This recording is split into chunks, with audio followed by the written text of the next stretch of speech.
La sabiduría de Dios y la nuestra. Así se titula el capítulo 10, La sabiduría de Dios y la nuestra. Cuando los antiguos teólogos reformados se referían a los atributos de Dios, solían clasificarlos en dos grupos, los incomunicables y los comunicables. En el primer grupo, los atributos incomunicables, colocan aquellas cualidades que resaltan la trascendencia de Dios y muestran la enorme diferencia que existe entre Él y nosotros, sus criaturas.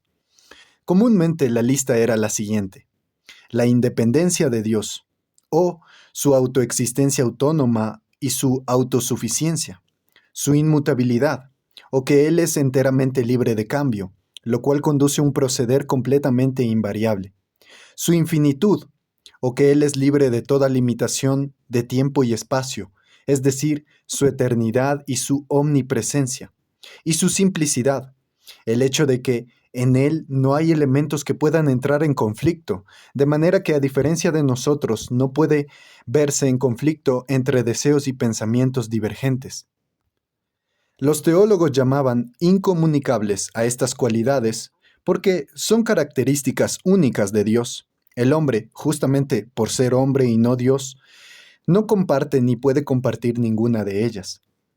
En el segundo grupo, los atributos comunicables, los teólogos reunían cualidades tales como la espiritualidad de Dios, su libertad y su omnipotencia, junto con todos sus atributos morales, su bondad, su veracidad, su santidad, su justicia, etc. ¿Qué principio se aplica para esta clasificación? El siguiente: que cuando Dios hizo al hombre, le comunicó cualidades que correspondían a todas ellas.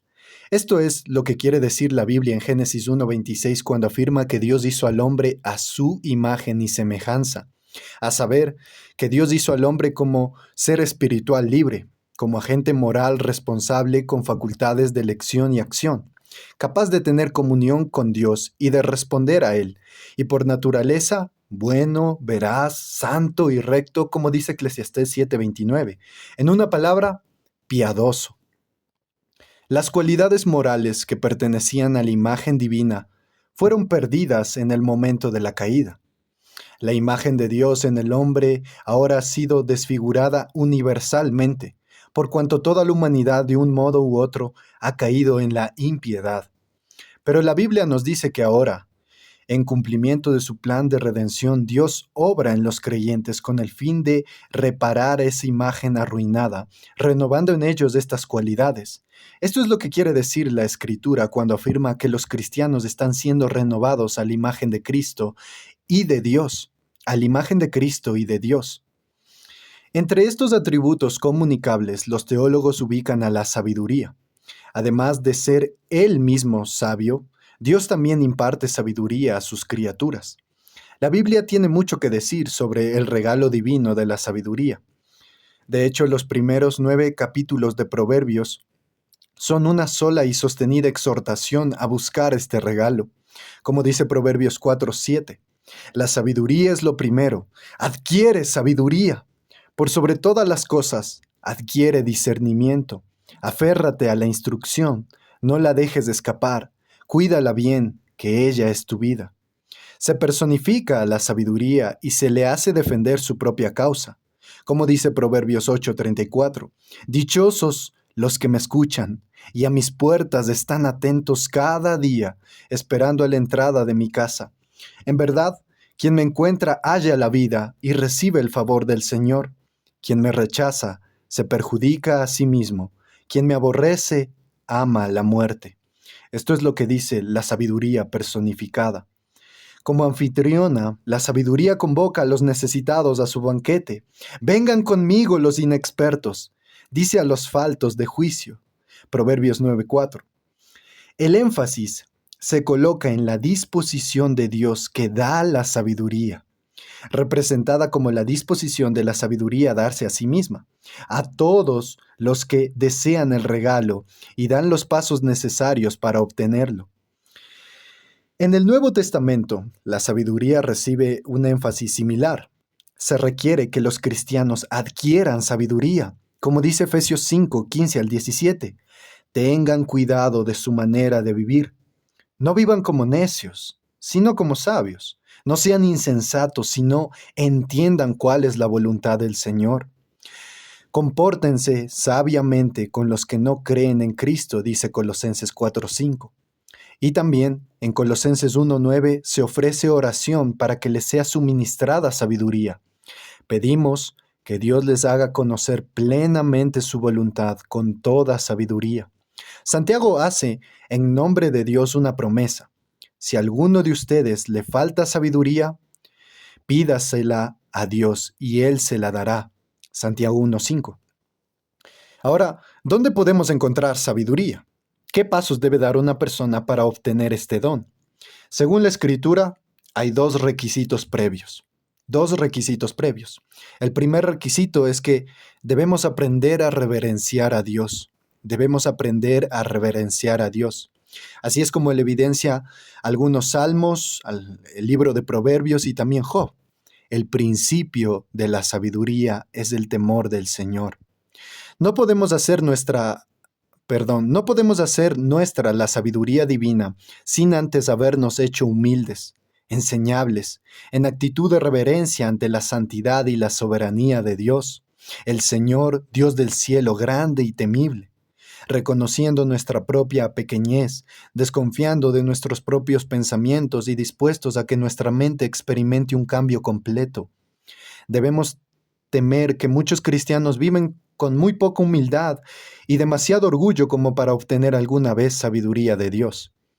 No es en vano que la Escritura dice en Proverbios 11:2, la sabiduría está con los humildes. La sabiduría está con los humildes. Pero el segundo requisito es que debemos aprender a recibir la palabra de Dios.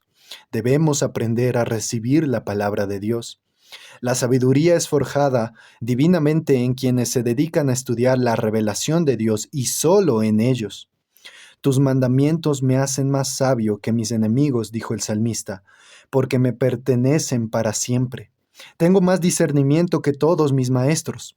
¿Por qué? Porque medito en tus estatutos. Así también Pablo aconseja a los colosenses que habiten ustedes la palabra de Cristo con toda sabiduría. ¿Cómo podemos cumplir este requisito en el siglo XXI? Empapándonos en las Escrituras, las que, como le dijo Pablo a Timoteo, y estaba pensando en el Antiguo Testamento solamente, pueden darnos la sabiduría necesaria para la salvación mediante la fe en Cristo y hacernos enteramente capacitados para toda buena obra. Una vez más, debemos temer que muchos de los que hoy profesan ser de Cristo nunca aprendan a ser sabios, por no prestar suficiente atención a la palabra escrita de Dios. El leccionario del libro de oración de Cranmer, que se supone que todos los anglicanos deben seguir, nos conduce por todo el Antiguo Testamento una vez por año y por todo el Nuevo Testamento 2 veces. William Gouge, el puritano, leía regularmente 15 capítulos de la Biblia cada día, y el fallecido archidiácono T.C. Hammond solía leer la Biblia entera 4 veces al año. ¿Cuánto tiempo hace que hemos leído la Biblia de principio a fin? ¿Dedicamos tanto tiempo por día a la Biblia como el que dedicamos a consumir las noticias? ¡Qué necios somos algunos! Y seguimos siéndolo toda la vida, sencillamente porque no queremos molestarnos en hacer lo que debemos hacer para recibir esa sabiduría que es un regalo gratuito de Dios. Ahora, hablemos de lo que la sabiduría no es. Lo que la sabiduría no es. ¿Cuál es el don de la sabiduría que da Dios? ¿Qué efecto tiene sobre la vida de una persona? Aquí es donde muchos se equivocan. Podemos aclarar la naturaleza de su error con una ilustración. Si nos ubicamos en el extremo de una plataforma de la estación del tren de York, Inglaterra, podremos observar una sucesión constante de movimientos de máquinas y trenes, y si este tipo de escena nos entusiasma, el despliegue de actividad nos resultará fascinante.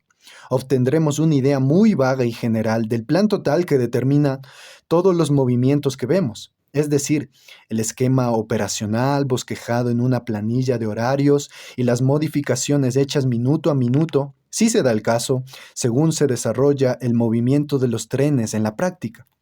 Sin embargo, si tienes el privilegio de que algún superior te lleve a la magnífica caja de señales eléctricas situada entre los andenes 7 y 8, podremos ver en la pared más larga un diagrama de la disposición de las vías, en una extensión de 7,5 kilómetros a cada lado de la estación, con pequeñas luces, como luciérnagas, en movimiento o estacionarias en las diversas vías, que de un vistazo les indican a los señalizadores exactamente dónde se encuentra cada máquina o tren. De inmediato podremos ver la situación en su conjunto a través de los ojos de quienes tienen el control de la misma. Podremos ver el diagrama por qué hubo que indicarle a uno de los trenes que se detuviera y a otro sacarlo de la vía que normalmente ocupa y por qué a otro hubo que estacionarlo temporalmente en una vía muerta. El por qué y el para qué de todos estos movimientos se nos hace claro una vez que tenemos acceso a la situación total.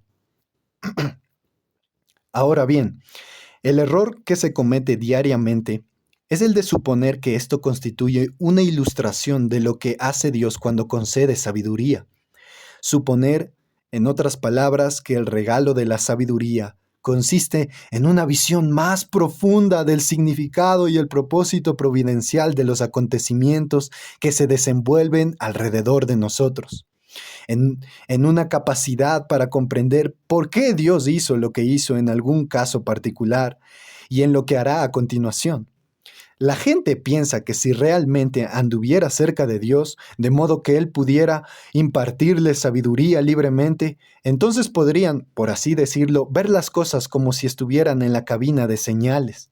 Comprenderían los propósitos verdaderos de todo lo que les ocurre y verían con claridad en todo momento la forma en que Dios hace que todas las cosas obren para bien. Tales personas dedican mucho tiempo estudiando detenidamente la providencia, preguntándose ¿por qué Dios ha permitido que ocurra esto o aquello? Si deben tomarlo como una señal para dejar de hacer una cosa y empezar a hacer otra, ¿o qué deben deducir de eso? Si acaban desconcertados, lo atribuyen a su propia falta de espiritualidad. Los cristianos que sufren de depresión, ya sea física, mental o espiritual, y nota que se trata de tres cosas diferentes, pueden llegar a perder la cordura, como se dice, con esta clase de investigación inútil, porque realmente es inútil lo que hacen. De eso no tengamos la menor duda. Es cierto que cuando Dios nos ha orientado mediante la aplicación de principios, en ocasiones nos lo confirmará mediante providencias inusuales, que reconoceremos enseguida como señales de confirmación. Pero esto es algo muy diferente a tratar de leer un mensaje sobre los propósitos secretos de Dios en cada cosa inusual que nos sucede.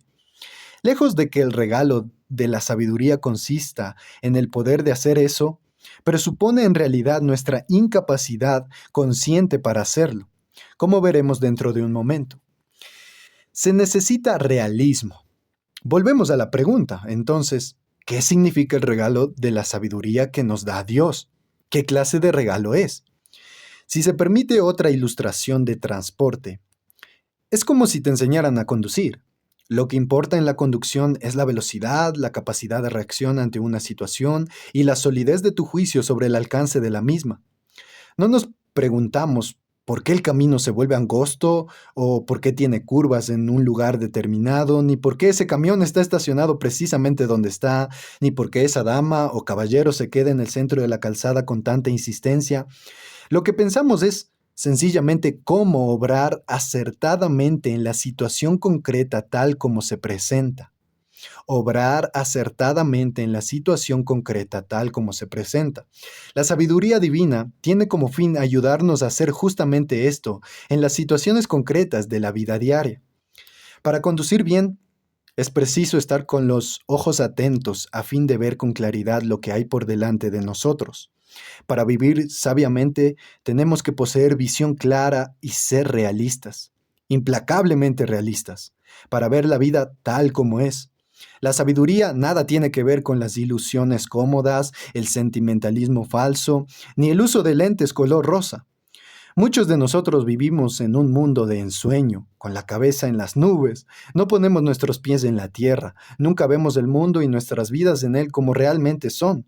Esta falta de realismo, tan profundamente arraigada y fomentada por el pecado, es una de las razones de que haya tan poca sabiduría entre nosotros, incluso en los más firmes y ortodoxos. La sana doctrina no basta para curarnos de la falta de realismo. Sin embargo, hay un libro en las Escrituras que está diseñado específicamente para convertirnos en personas realistas. Este libro es Eclesiastés. Deberíamos prestarle más atención de la que comúnmente le prestamos. Consideremos su mensaje brevemente. ¿Qué nos enseña Eclesiastés? Eclesiastés, el equivalente griego del título hebreo Kohelet, significa simplemente el predicador. Eclesiastés significa el predicador. Y el libro mismo es un sermón con un texto, vanidad de vanidades, una exposición de su tema de los capítulos 1 al 10 y una aplicación de los capítulos 11 al 12. Buena parte de la exposición tiene carácter autobiográfico. Kohelet se identifica a sí mismo como hijo de David, rey en Jerusalén. El que esto signifique que Salomón mismo era el predicador, o que el predicador puso su sermón en labios de Salomón como recurso didáctico, como lo han sostenido eruditos tan conservadores como Gensterberg y E.J. Young, no tiene por qué preocuparnos. El sermón es, por cierto, salomónico, en el sentido de que enseña lecciones que Salomón tuvo oportunidades únicas de aprender. Vanidad de vanidades, dice el predicador. Vanidad de vanidades, todo es vanidad. ¿En qué espíritu y con qué propósito anuncia el predicador este texto?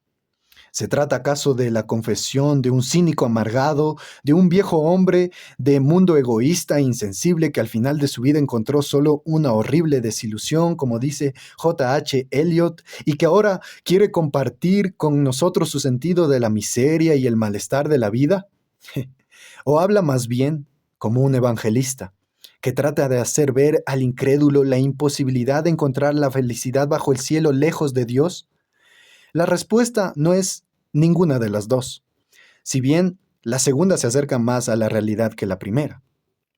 El autor habla como un experimentado maestro que le ofrece a su joven discípulo los frutos de su propia experiencia y reflexión. Quiere conducir a ese joven creyente hacia la verdadera sabiduría y evitar que caiga en el error de la cabina de señales.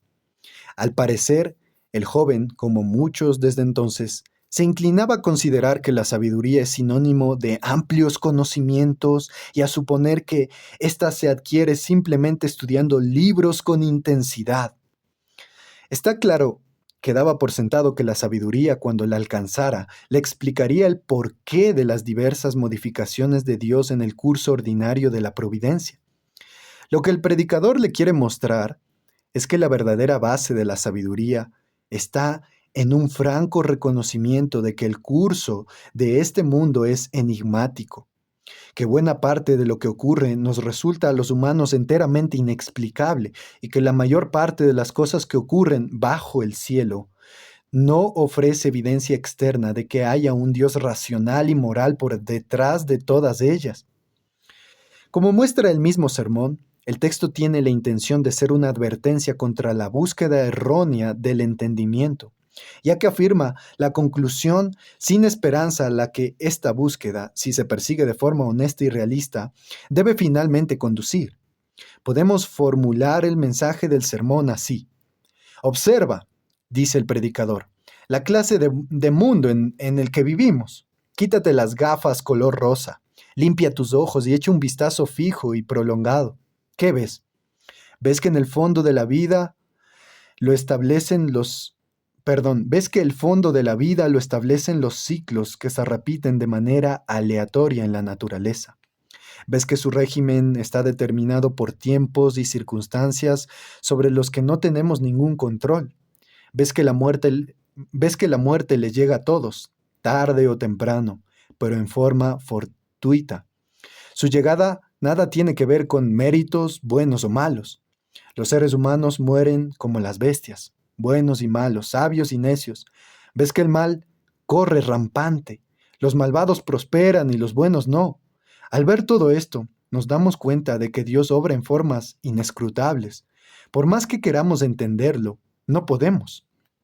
Cuanto más nos dedicamos a procurar entender el propósito divino en el curso providencial ordinario de los acontecimientos, más obsesivos nos volvemos y más deprimidos nos sentimos ante la aparente vanidad de todo. Y más nos sentimos tentados a llegar a la conclusión de que la vida, como parecería serlo, realmente no tiene sentido. Pero, una vez que llegas a la conclusión de que realmente no hay lógica ni razón en las cosas, ¿qué provecho? ¿O qué valor, qué ganancia, qué sentido, qué propósito puedes encontrar en cualquier esfuerzo constructivo? Si la vida no tiene sentido, tampoco entonces tiene ningún valor.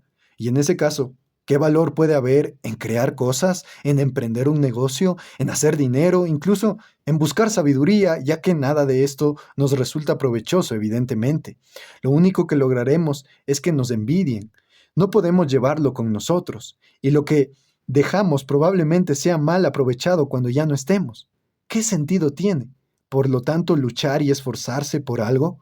¿Acaso no se debe juzgar vanidad, es decir, vacío, frustración y correr tras el viento, todo lo que se hace, una actividad que no podemos justificar como significativa en sí misma ni de valor alguno para nosotros?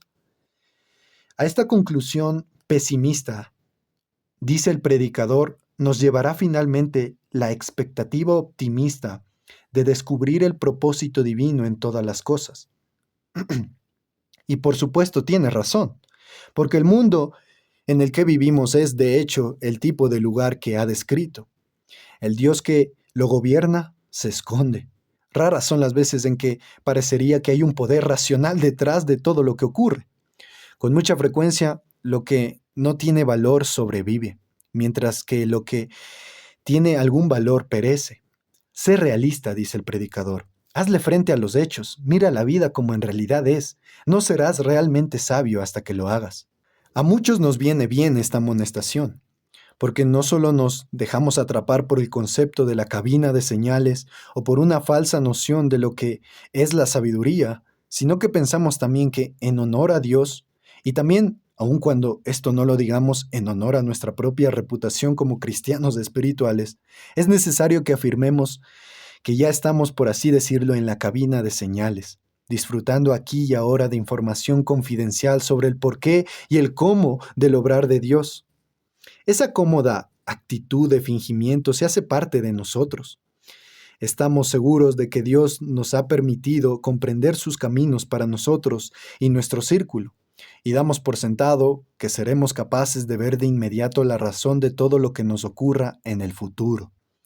Y entonces ocurre algo muy doloroso e inexplicable, y nuestra alegre ilusión de estar al tanto de los consejos secretos de Dios se derrumba. Nos quedamos con el orgullo herido.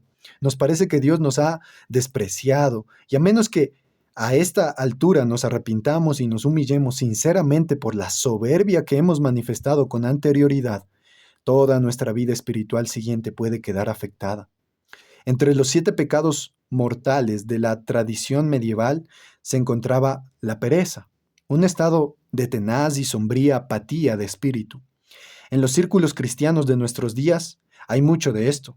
Los síntomas son una inercia espiritual personal combinada con un cinismo crítico sobre la Iglesia y un resentimiento altanero ante el empuje y la iniciativa que evidencian otros cristianos. Detrás de esta condición mórbida y letal yace el orgullo herido del que pensaba que conocía los caminos de Dios en la providencia y luego tuvo que aprender por amarga y desconcertante experiencia que en realidad no los conocía. Esto es lo que ocurre cuando hacemos caso omiso del mensaje de Eclesiastés, porque la verdad es que Dios, en su sabiduría, a fin de que seamos humildes y aprendamos a andar por fe, ha escondido de nosotros casi todo lo que nos agradaría saber acerca de los propósitos providenciales que Él mismo está llevando a cabo en las iglesias y en nuestra propia vida. Eclesiastés 11:5 dice, así como no sabes por dónde va el viento ni cómo se forma el niño en el vientre de la madre, tampoco entiendes la obra de Dios, creador de todas las cosas. Pero, ¿qué es en este caso la sabiduría? El predicador nos ha ayudado a ver lo que no es. ¿Nos da alguna indicación sobre lo que sí es? De hecho, sí lo hace, por lo menos a grandes rasgos. Eclesiastés 12:13, teme pues a Dios y cumple sus mandamientos. Teme a Dios y cumple sus mandamientos. Confía en Él y obedécele. Reveréncialo, adóralo, sé humilde en su presencia y jamás digas más de lo que en realidad piensas y estás dispuesto a sostener cuando oras a Él. Haz el bien. Recuerda que algún día Dios te llamará a rendir cuentas. Por tanto, evita aún en secreto las cosas de las cuales pudieras avergonzarte cuando salgan a la luz en el tribunal de Dios. Vive en el presente y disfrútalo plenamente. Los placeres presentes son dones de Dios. Aun cuando Eclesiastés condena la ligereza, se ve claramente que no tolera en absoluto esa super espiritualidad que se manifiesta en un orgullo tal que jamás sonríe o se divierte. Procura tener la gracia de trabajar arduamente en lo que la vida te pone en el camino y disfruta de tu trabajo mientras lo haces. Deja que Dios decida sobre los resultados, que sea Él quien mida su valor final. Tu parte consiste en utilizar todo el sentido común y la iniciativa de que dispongas para aprovechar las oportunidades que se te presenten. Este es el camino de la sabiduría. Claramente no es más que una faceta de la vida de la fe, porque ¿qué es lo que la fundamenta y sostiene? La convicción de que el Dios inescrutable de la providencia es el mismo Dios de la creación y la redención, lleno de gracia y sabiduría. Podemos estar seguros de que el Dios que hizo este complejo orden mundial maravilloso, que obró la redención de Egipto y que luego obró la redención mayor aún del pecado y de Satanás, Él sabe lo que hace y lo hace todo bien, incluso cuando por el momento puede esconder su mano. Podemos confiar y regocijarnos en Él, aun cuando no podamos discernir su camino. Así pues, el camino de la sabiduría se reduce a lo que expresó Richard Baxter. Sus palabras fueron, oh santos, que allí abajo se afanan, adoren a su Rey del cielo, y al seguir adelante algún himno de gozo canten, reciban lo que Él les da y alaben aún, por el bien y por el mal, al que vive por siempre jamás. El fruto de la sabiduría. Tal es, pues, la sabiduría con la que Dios nos hace sabios, y al analizarla conocemos mejor la sabiduría del Dios que la da. Hemos dicho que la sabiduría consiste en elegir los mejores medios para el mejor fin. La obra de Dios al darnos sabiduría es un medio para el fin elegido por Él de restaurar y perfeccionar la relación entre sí y los seres humanos, para la cual los hizo en el principio. Porque, ¿qué es esta sabiduría que nos da? Como hemos visto, no consiste en compartir todo su conocimiento, sino en una disposición a confesar que Él es sabio y en aferrarnos a Él a la luz de su palabra, en las buenas y en las malas. Así, el efecto del don de la sabiduría es hacernos más humildes, más gozosos, más piadosos, más atentos a su voluntad, más resueltos a cumplirla y menos agobiados, no insensibles, sino menos turbados, de lo que estábamos ante las circunstancias oscuras y dolorosas de las que está llena nuestra vida en este mundo caído. El Nuevo Testamento nos dice que el fruto de la sabiduría es la semejanza a Cristo. El fruto de la sabiduría es la semejanza a Cristo, paz, humildad y amor, y que su raíz es la fe en Cristo, como manifestación de la sabiduría de Dios. Así, el tipo de sabiduría que Dios quiere dar a quienes se la piden es una sabiduría que nos unirá a Él, una sabiduría que se expresará en un espíritu de fe y una vida de fidelidad. Procuremos, pues, que nuestra búsqueda de la sabiduría sea una búsqueda de estas cosas y que no contradigamos el sabio propósito de Dios, descuidando la fe y la fidelidad para buscar un tipo de conocimiento que en este mundo no nos es dado.